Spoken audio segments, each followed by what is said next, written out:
이제 드디어 오늘 요한복음 마지막 장에 들어섰습니다. 1년에 걸쳐 참 긴 강의를 듣느라고 옆에 분들하고 인사하십시다. 고생 많으셨습니다. 인사하지 마세요. 오늘 21장의 이 이야기는 부활 후 주님께서 세 번째 나타나신 사건이에요. 자, 우리 14절을 한번 볼까요? 이것은 예수께서 죽은 자 가운데서 살아나신 후에 세 번째로 제자들에게 나타나신 것이라. 몇 번째 사건이죠? 세 번째 사건입니다. 그러면 한번 이렇게 더듬어 볼까요? 이거 요한복음 기록으로 기준을 하는 겁니다. 첫 번째, 부활하신 후에 제자들이 두려워 떨고 문을 꼭 걸어 잠그고 모여있던 어느 한 제자의 집에 슬그머니 부활하신 주님이 나타나셔서 뭘 선언하셨죠? 평안을 선언하시고 숨을 내쉬며 가라사대 뭘 받으라? 성령을 받으라. 이 첫 번째 나타나셨던 현장이었어요. 그리고 20장 몇 절을 보시냐면 26절을 보세요. 여드레를 지나서 제자들이 다시 집안에 있을 때에 도마도 함께 있었어요. 문들이 닫혔는데 예수께서 오사 가운데 서서 이르시되 너희에게 평강이 있을지어다 하시고 도마에게 이르시되 내 손가락을 이리 내밀어 내 손을 보고 내 손을 내밀어 내 옆구리에 넣어보라. 그리하여 믿음 없는 자가 되지 말고 믿는 자가 되라. 자, 두 번째는 특별히 도마에게 보이셔서 자신의 상처를 직접 느끼게 했습니다.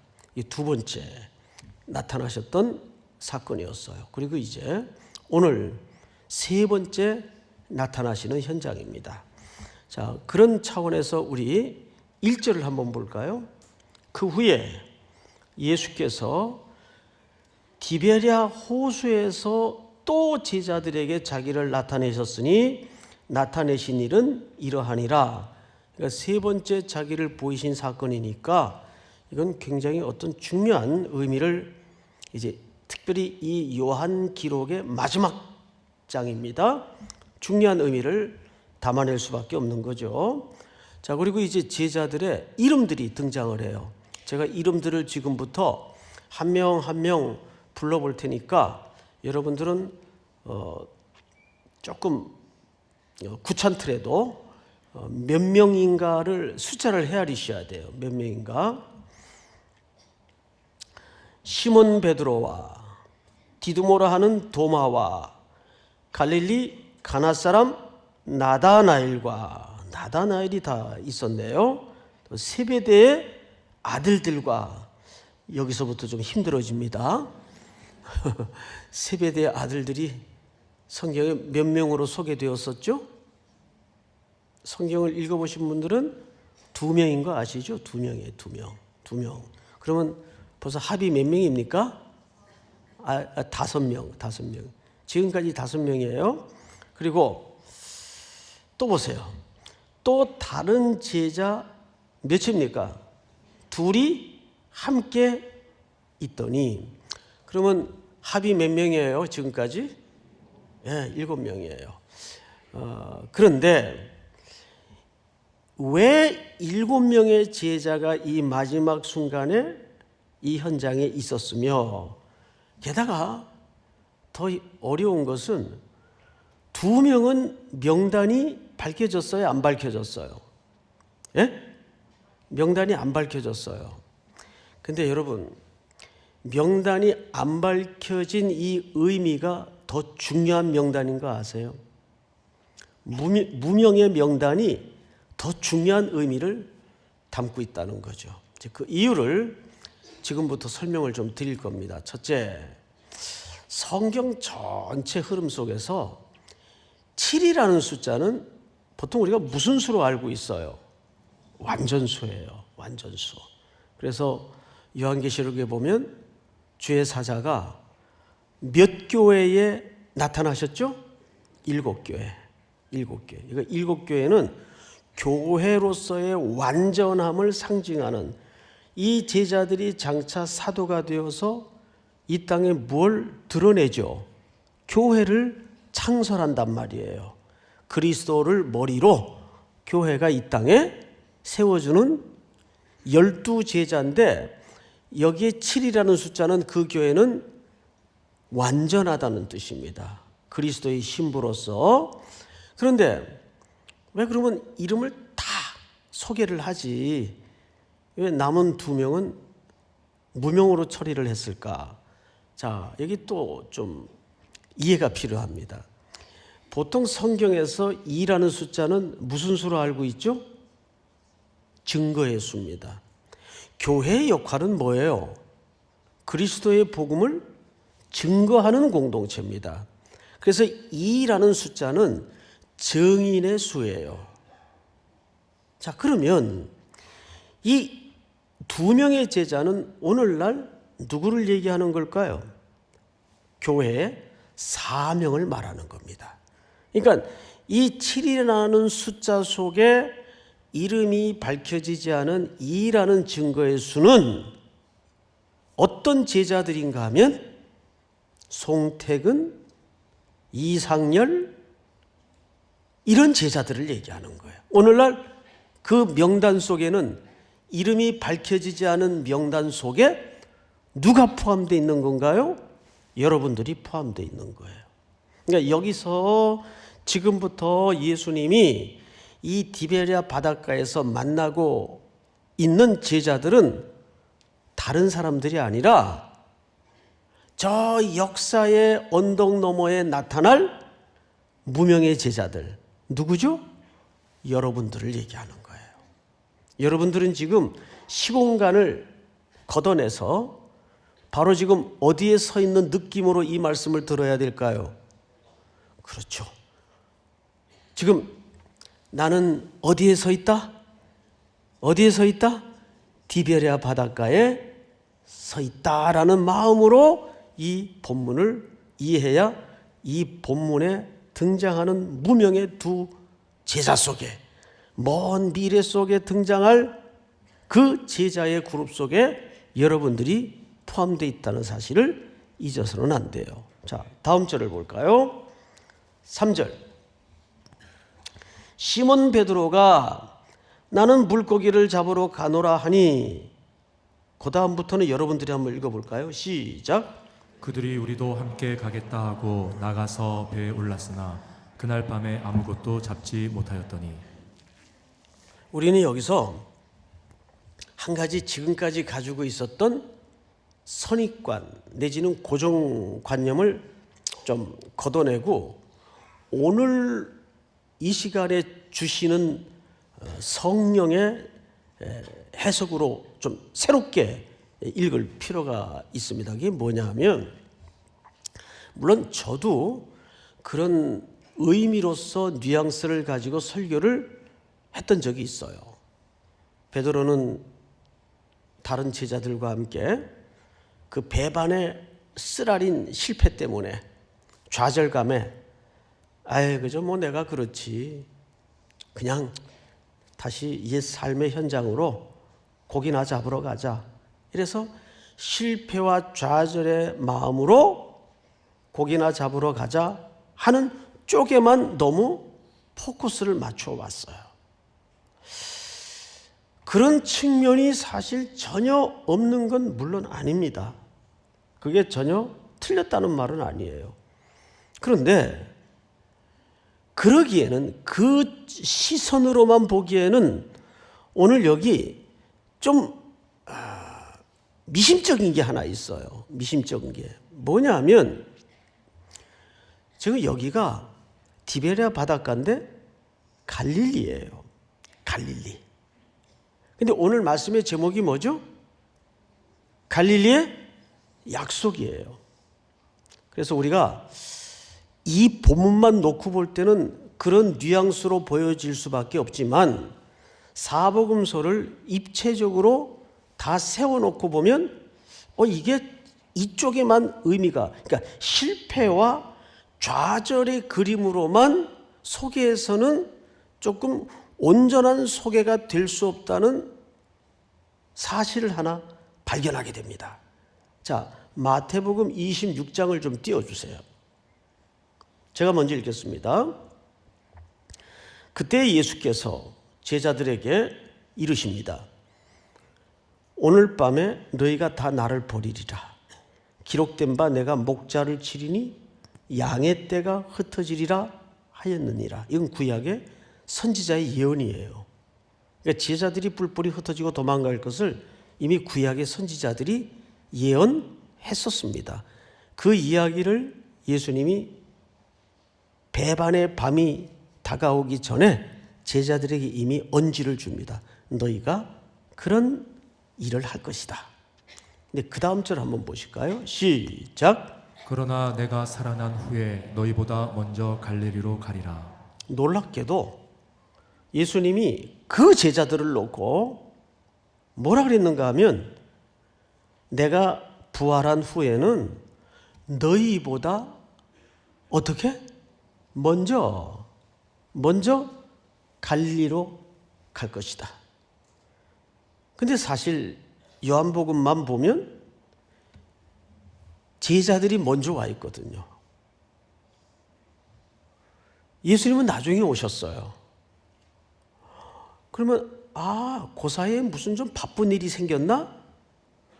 아무렴 예수님이 그런 이유 때문에 성경에 담아질 언약을 이런 식으로 사소하게 취급은 안 했겠죠. 이게 이제 미스테리예요. 왜 분명히 먼저 갈릴리로 가리라 그래 놓고는 정작 본인은 나중에 오셨단 말이에요. 자, 한 절을 또 보십시다.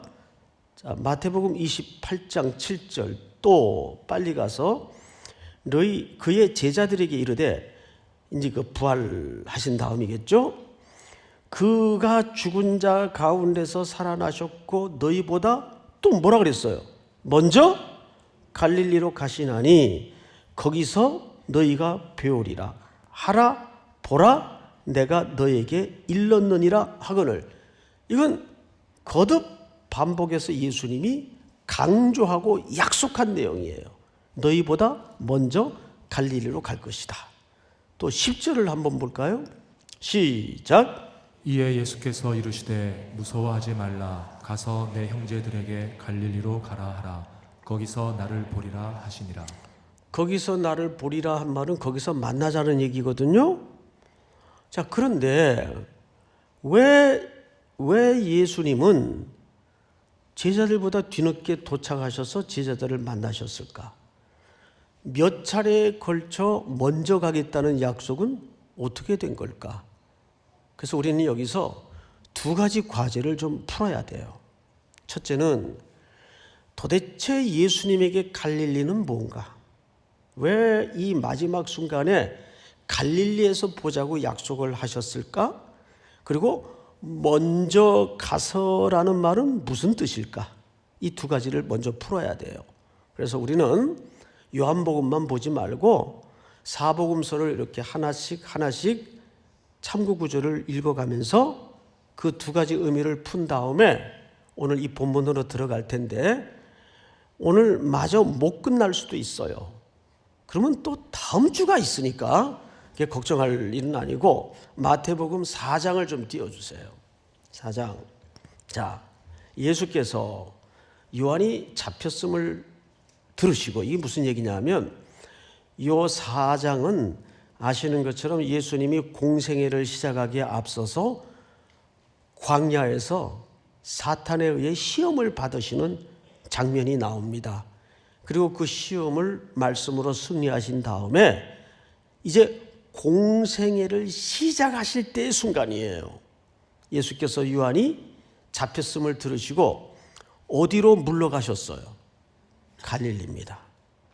그러면 갈릴리는 정작 예수님에게 어떤 지역인가 하면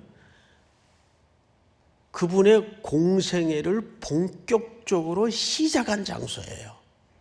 그래서 사복음서를 이렇게 조합해 보면요, 예수님은 3년의 짧은 일생을 사역을 하셨지만 거의 4분의 3에 해당하는 시간을 갈릴리에서 지내셨어요. 그리고 예루살렘에서 지내신 것은 불과 얼마 안 돼요. 대부분 갈릴리에서 지냈어요. 왜 그러면 그렇게 갈릴리에 애착을 가지셨는가? 자, 그 다음 절을 제가 좀 읽겠습니다. 나사렛을 떠나 스불론과 납달리 지경 해변에 있는 가버나움에 가서 사시니, 다 갈릴리예요. 다음 절.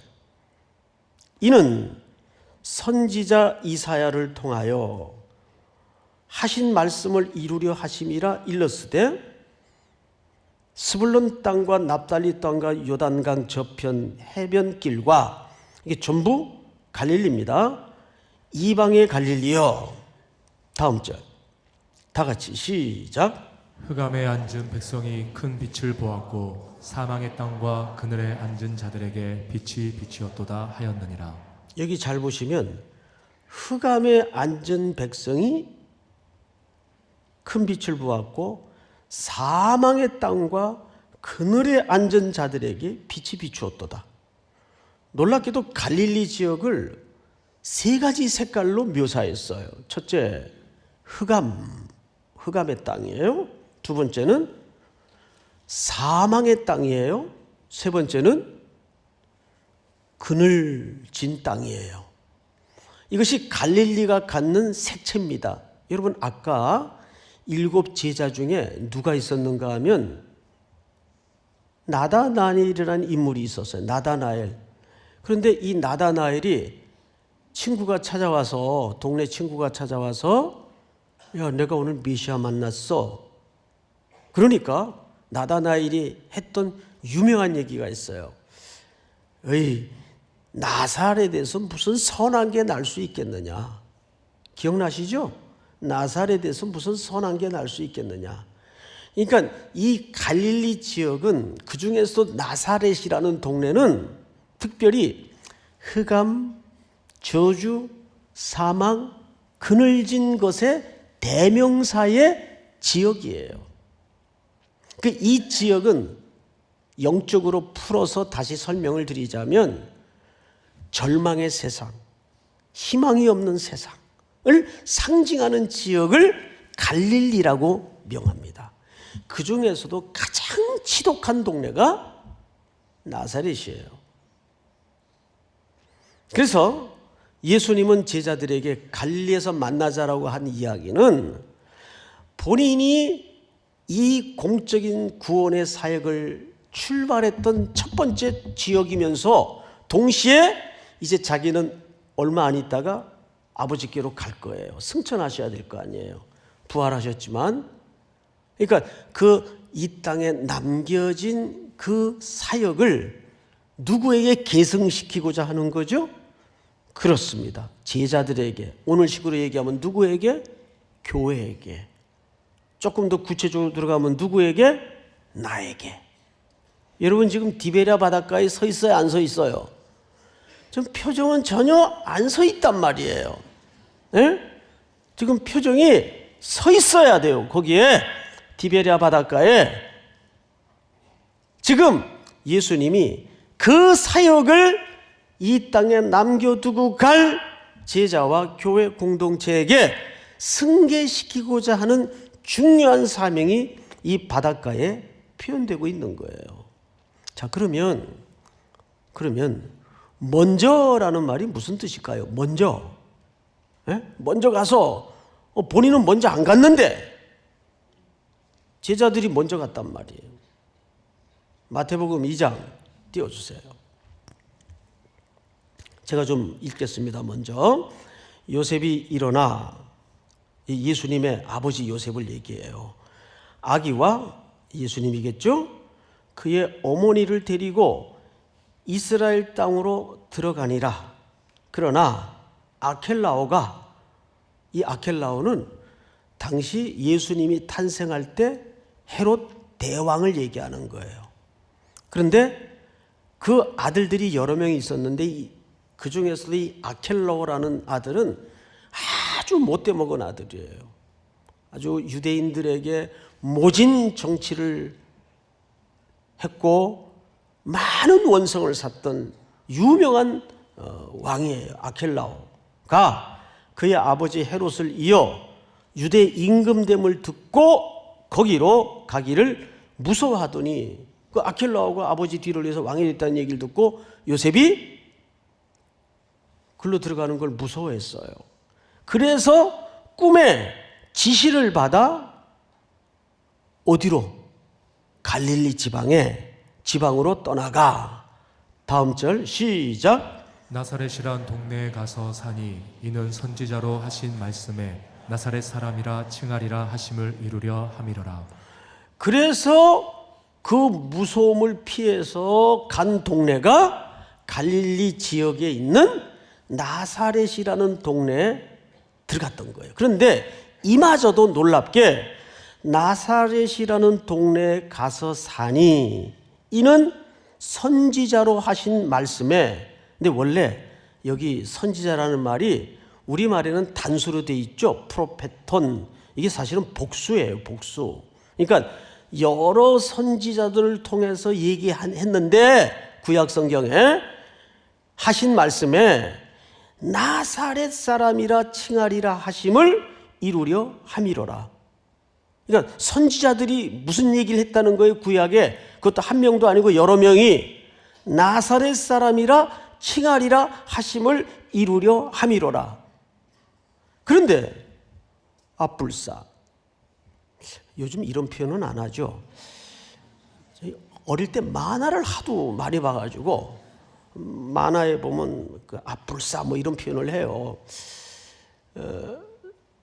나사렛 사람이라 칭하리라 하심을 이루려 함이로라는 표현이 구약 성경에 없어요. 아무리 찾아봐도. 성탄절까지 찾아오시는 분은 2020년 예배 면제를 드릴게요. 근데 없어요. 그래서 이게 그 없는데 이게 무슨 말인가? 누가 한 사람 착각을 했나? 그런데 이것은 의미를 얘기하는 거예요. 자, 이사야서 11장 1절을 한번 띄워주세요. 여러 본문을 띄우니까 조금 헷갈릴 수 있는데 이새의 줄기에서 한 싹이 나며 그 뿌리에서 한 뭐가 나서 이 가지라는 말이 나제르라는 말이에요. 나제르. 이 말이 나자렛으로 바뀐 거예요. 그러니까 나제르라는 말은 무슨 뜻인가 하면 연약한 가지. 그러니까 이 뜻입니다. 이새의 줄기. 이새는 누구예요? 다윗의 아버지죠. 이새 그리고 아들이 다윗이에요. 예수 그리스도라는 메시아는 어느 혈통을 통해서 오시도록 예언되었죠? 다윗의 집에서 오시기로 예언이 되었어요. 그런데 그분이 어떤 모습으로 오시냐 하면 그 뿌리에서 한 가지, 연약한 가지라 그 말이에요. 볼품없는 가지라 그 말이에요. 그러니까 많은 선지자들이 장차 오실 메시아를 어떻게 오실 메시아로 소개했는가 하면 이사야서 53장의 말씀처럼 그는 고운 모양도 없고 흠모할 만한 것도 없고 아름다운 것도 없으며 사람들에게 실어버린 바 되었으며, 이것이 많은 선지자들이 오실 메시아에 대한 소개였어요. 그런데 많은 사람들은 적어도 오실 메시아는 어떤 메시아로 기대를 가졌죠. 자기들이 메시아를 만들었어요. 백마를 타고 철장의 권세를 가지고 로마의 정권을 뒤집어 엎는 막 근육질의 메시아로, 그래서 십자가에 올라갔다가 십자가를 뚝 부러뜨리고 내려오는 뭐 그런 메시아로 오해를 했단 말이에요. 그러니까 예수님이 오셨는데 고운 모양도 없고 흠모할 만한 것도 없고 아름다운 것도 없으며 사람들이 싫어하는 모습이에요. 이런 시골 양반 같은 이 빼짝 마른 사람이 무슨 우리 메시아가 될 수 있단 말인가? 전혀 기대할 수 없는 모습으로 오셨단 말이에요. 게다가 유대인들과 논쟁 속에서 바리새인들인가요? 이런 대화를 해요. 아니, 네가 아직 나이가 50도 안 되었는데 그때 예수님의 나이가 30대 초반이에요. 예? 여러분, 제가 20대 여기 초반 청년에게 너 아직 나이가 50도 안 됐는데 그러면 기분이 나쁠까요? 좋을까요? 기분 나쁘죠. 그러니까 예수님은 이미 외모도 상당히 노안이셨어요. 노안. 예? 요즘 뭐 동안 너무 좋아. 초극강 동안 뭐 이런 거 좋아하죠. 동안은 비성경적인 인물입니다. 응? 동안은. 그래서 제가 노안으로 보이려고 이렇게 수염도 기르고 성경적인 이 얼굴로 좀 만들어 보려고. 조크예요, 조크.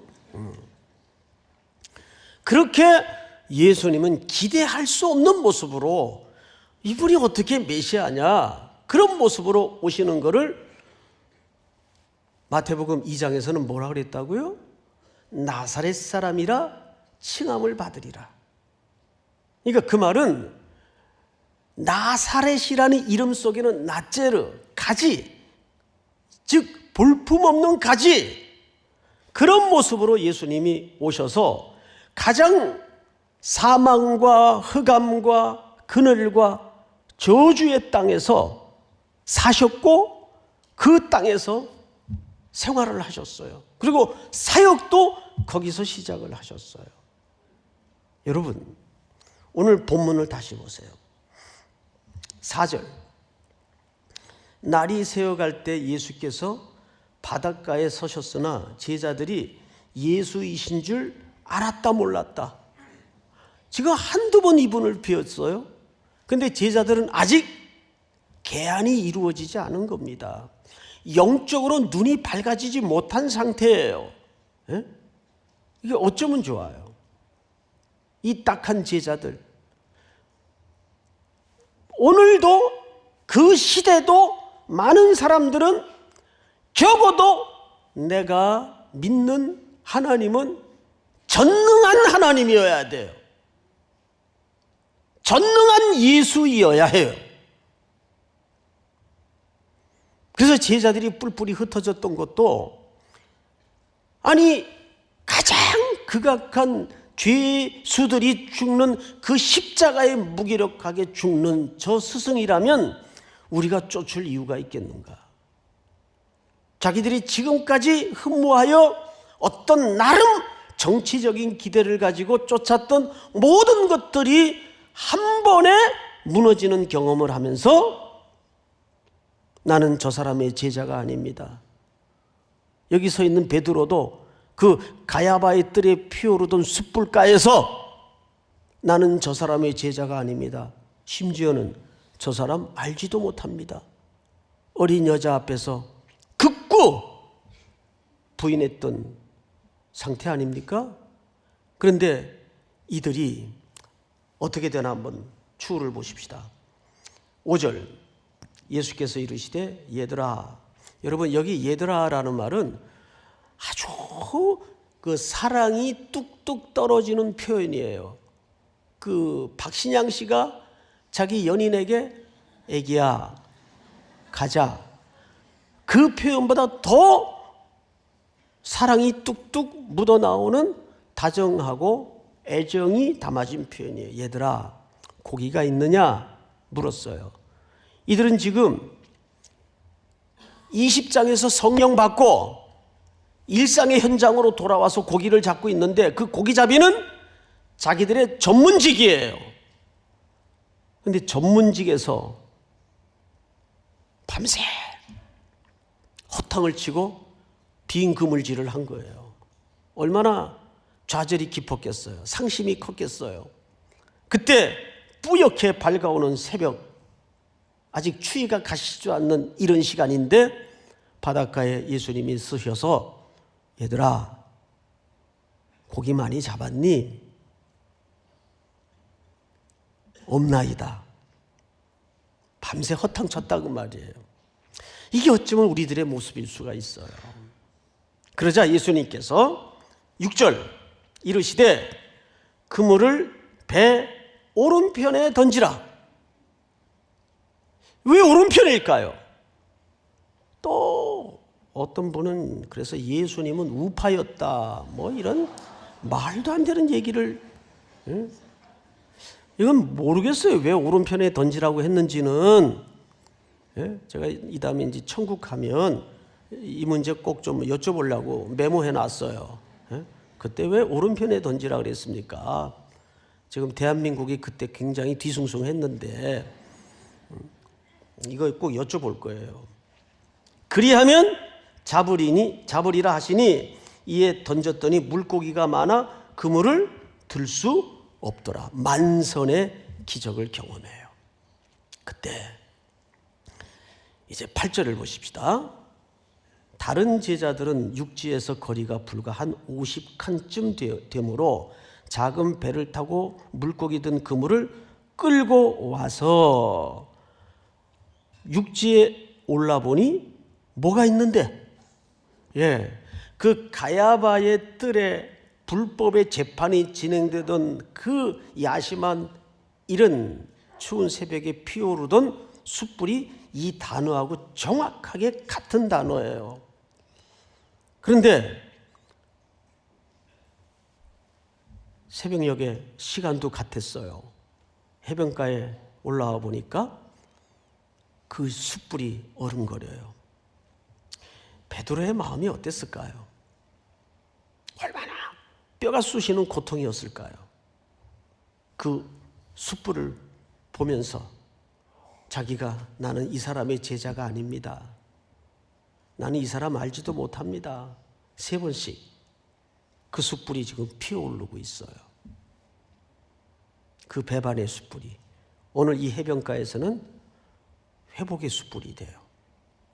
그리고 그 숯불 위에는 무엇과 무엇이 구워져 가고 있죠? 떡과 생선. 이 떡을 가르쳐서 예수님은 요한복음 6장에 뭐라고 얘기했어요? 나는 하늘에서 내려온 생명의 떡이라고 소개했어요. 생명의 떡. 그러니까 이 사명은 뭘 설명하고 싶었던 거죠? 즉 내가 생명의 떡이 되고 이 땅의 양식으로 와서 죽어 이들을 살려낸 것처럼 너희도 이제는 그 생명의 떡을 먹고 구원을 입은 새로운 공동체가 되었으니 아무개야 너희도 이제 이 갈릴리 같은 세상에 뭐가 되라?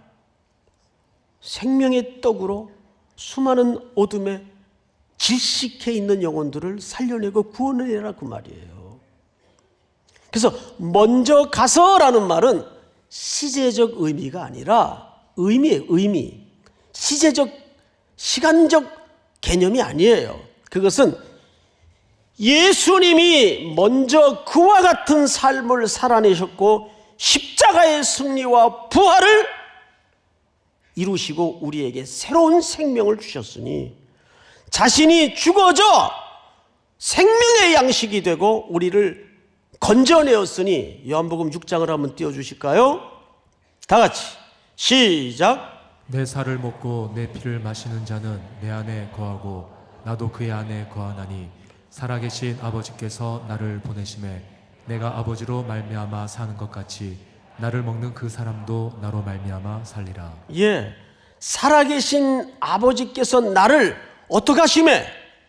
보내심에. 예수님이 그 일을 위해서 오셨고 그 일을 위하여 십자가에 죽으셨고 기꺼이 우리를 위하여 생명의 양식이 되셔서 그 갈릴리 땅에 죽어가는 숨막혀 쓰러져가는 수많은 영혼들을 살려내셨다 그 말이에요. 그럼 이 사역의 계승을 지금 이 제자들에게 다시 하고 있는 겁니다. 너희도 이 땅에 뭐가 되라? 생명의 양식이 되라. 생명의 떡이 되라. 며칠 전에 기자 2분이 제 방에 찾아오셨어요. 개인적으로 좀 알고 있는 분들이라 이런저런 얘기를 하다가 마지막 이제 시간이 다 돼서 목사님 질문 하나 하겠습니다. 뭐 정식 인터뷰 자리는 아니었는데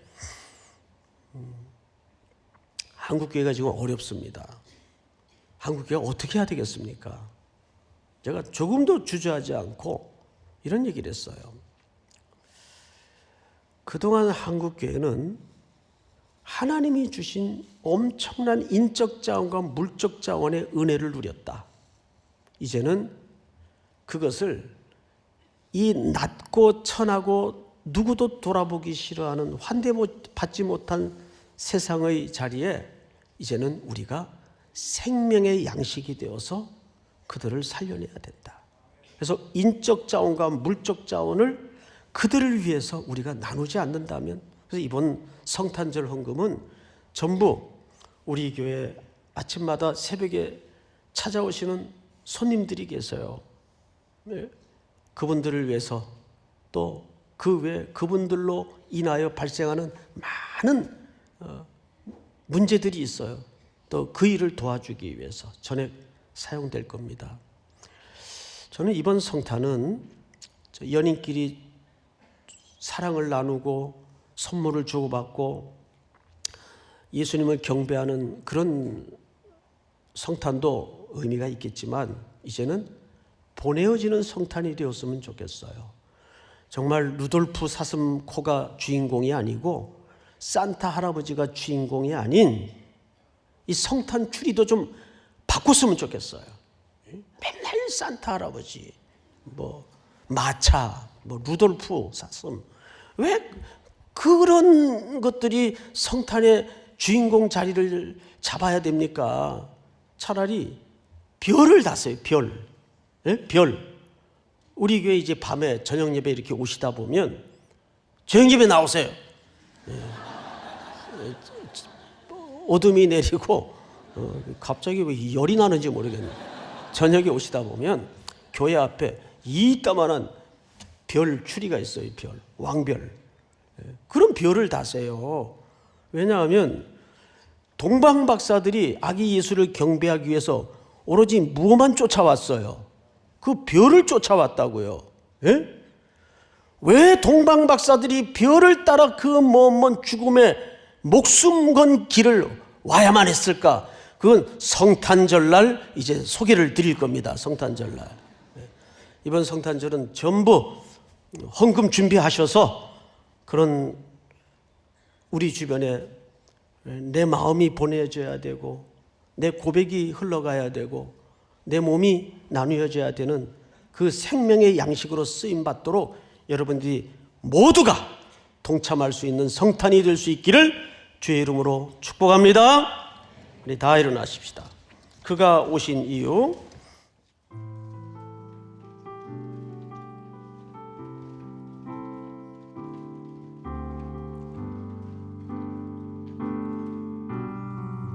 이 세상 가장 아름다운 순종의 눈물 온 세상 다시 빛나게 한 생명의 눈물 그가 이 땅에 오신 이유 죽어야 살게 되고 져야만 승리하는 놀랍고 영원한 놀랍고 영원한 신비 지으신 그대로 회복